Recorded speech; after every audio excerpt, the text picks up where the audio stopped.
আসসালামু আলাইকুম রহমতুল্লাহি ওবরকাতু। আপনাদের সামনে আবার নতুন ভিডিও নিয়ে চলে আসলাম। ভিডিওটা ধৈর্য ধরে দেখতে থাকুন। অল্প কিছু একটা কথা বলবো। হাদিসের মধ্যে বলা হয়েছে, মাং সমাতা নাজা, যে চুপ থাকে সে নাজাত পায়। তবে আমি এখানে আপনাদেরকে কিছু একটা জিনিস দেখাই। অনেকে চর্মনাইকে দুর্বল ভাবে।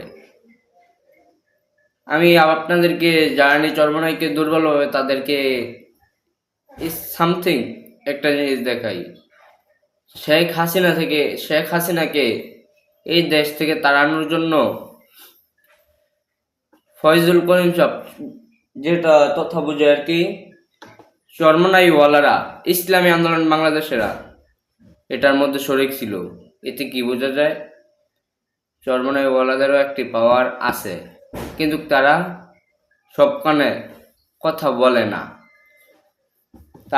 তাদেরকে নিয়ে কত বন্ডা, কত কিছু বলা হয়, কিন্তু তারা চুপ করে থাকে।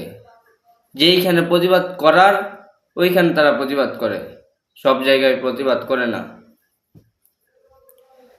তবে চরমনাইকে দুর্বল ভাইবেন না, তারা চুপ থাকে। কেননা তারা চুপ থেকে একদিক দিয়ে নাজাত পাইতেছে। তবে আমি আপনাদেরকে একটা জিনিস দেখাই, যারা নিয়ে বদনাম করে তাদের কোনো লাভ আছে না তাদের কোনো লস আছে? আমি এটা বুঝে পাই না। একটা আমি বদনাম করি, আমাকে কেউ টাকা পয়সা দেয়, কোনো দুনিয়াবি লাভ হয়, আখেরাতি লাভ হয়, এমন কোনো দিক দিয়ে একটি লাভ হইতো, তা না হয় বদনাম করতো।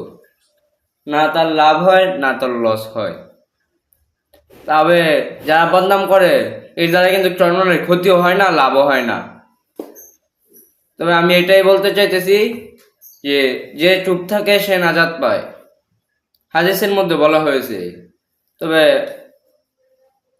চরমনাইওয়ালারা চুপ থাকে, বেশি কথা বলেন না, যেখানে কথা বলার সেইখানেই বলে।